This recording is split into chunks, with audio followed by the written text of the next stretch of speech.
కాలిలో ఉన్నటువంటి అన్నలకు, అక్కలకు, తమ్ముళ్లకు, చెల్లెలకు యేసుక్రీస్తు యొక్క నామంలో మీకు శుభములు తెలియజేయుచున్నాం. దేవుని యొక్క మాటలు తెలియజేయమన్నాడు.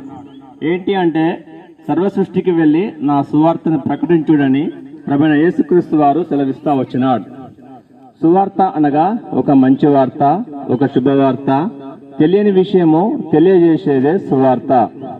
ఏంటి ఆ తెలియని విషయం అంటే, 2025 సంవత్సరాల క్రితము పలాస్తీనా దేశము యెరూషలేము పట్టణము బెత్లెహేము గ్రామంలో ప్రభువైన యేసుక్రీస్తు వారు జన్మిస్తా వచ్చినాడు. ఇది అందరికీ తెలిసిన విషయమే. ఆ యొక్క సందేశాన్ని ఆ యొక్క పరలోకంలో దూతలు ఆ గొర్రెలు కాచే కాపర్లకు ఈ విధంగా తెలియజేస్తా వచ్చినాయి. ఎలా అంటే, ఇదిగో ప్రజలందరికీ మహా సంతోషకరమైన శుభవర్తమానము నేడు నేను మీకు తెలియజేయుచున్నాను. దావీదు పట్టణమందు నేడు మీ కొరకు రక్షకుడు పుట్టి ఉన్నాడని ఆ యొక్క వార్తను తెలియజేస్తా వచ్చినాయి. రక్షకుడు అనగా రక్షించేవాడు. దేనిని రక్షిస్తాడంటే, మనుషుడు ఈ యొక్క పాపములో జన్మించి పాపములో జీవించి పాపములు మరణిస్తే దానికి ఫలితము నిత్య నరకము. ఆ నరకాన్ని తప్పించడానికే ప్రభువైన యేసుక్రీస్తు వారు ఈ యొక్క లోకంలో జన్మించవలసి వచ్చింది. అయితే విషయం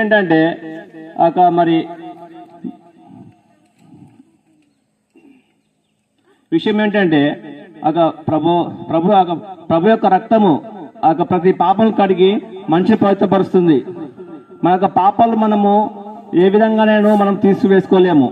అది మనము ఆ గొర్రెల యొక్క రక్తం ద్వారా కానీ, ఆ యొక్క మేకల యొక్క రక్తం ద్వారా కానీ, లేకపోతే ఆ యొక్క మేకల యొక్క రక్తం ద్వారా ఏ విధంగా అది దానికి ప్రాయశ్చిత్తము కలగదు.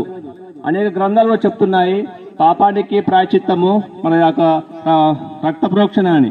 అయితే అది మన పశువులది కాదు, అది లేకపోతే కోళ్ళది కాదు, కానీ అది పవిత్రమైనది, పరిశుద్ధమైనది, నిర్దేశమైనది మనిషి రక్తము కావాలి. లోకములో ఎక్కడ చూసినాను పవిత్రమైన మనుషుడు ఎవరు లేరు. అందరూ పాపం చేసి దాని గురించి మహిమను పొందలేకపోతున్నారని బైబిల్ తెలియజేస్తుంది.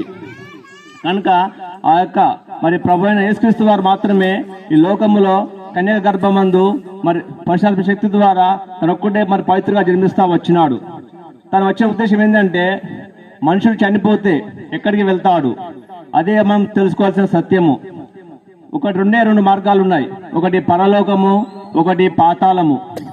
మనము పాపాలు చేస్తే పరలోకానికి వెళ్తాము, అదే మన పాపాలు ఒప్పుకొని జీవిస్తే పరలోకానికి వెళ్తాము. దానికి మార్గం ఏంటంటే, యేసు సెలవిస్తున్నాడు, నేనే మార్గమును, నేనే సత్యమును, నేనే జీవమును, నా ద్వారా తప్ప ఎవరు తండ్రి రాలని ప్రభువైన యేసు సెలవిస్తున్నాడు. కనుక ఇది ఏదో మతము కాదు, లేకపోతే ఇదేదో కులము కాదు, కానీ ఒక మార్గము. ఏంటి ఆ మార్గం అంటే, పాపము నుండి విడుదల పొందేది ఒక మార్గము, ఒక పరలోకానికి వెళ్ళేది ఒక మార్గం. ఇది ఆ సత్యము తెలుసుకోవాలి. కనుక చాలా విషయాలు ఉన్నాయి, మేము చెప్పాలంటే అనేక సమయం సరిపోదు. కానీ మా యొక్క ప్రియ సోదరులు పత్రికలు తీసుకొని వస్తున్నారు, అది తీసుకోండి, చదవండి, సత్యాన్ని గ్రహించండి, ప్రభు మార్గాన్ని తెలుసుకోండి. మా యొక్క అడ్రస్ మున్సిపాలిటీ ఆఫీస్ ఎదురుగా, SP office road, GM office గల్లీ ప్రక్కన ఉంటుంది. హెబ్రోన్ ప్రార్థనా మందిరము. ప్రతిరోజు ప్రార్థన ఉంటుంది. మీకు ఏ సమస్య ఉన్నా, ఏ బాధ ఉన్నా కూడా అక్కడ చర్చి ఫాస్టర్ గారు ఉంటారు, చెప్పండి, మీకు ప్రార్థన చేస్తారు. మీ యొక్క సమస్య కొరకు ఎంతో బాగా ప్రార్థన చేస్తారు. మీరు సంతోషము, సమాధానం పొందాలనేది మా యొక్క కోరిక. ప్రార్థన చేస్తాం మీ కొరకు. చేయండి.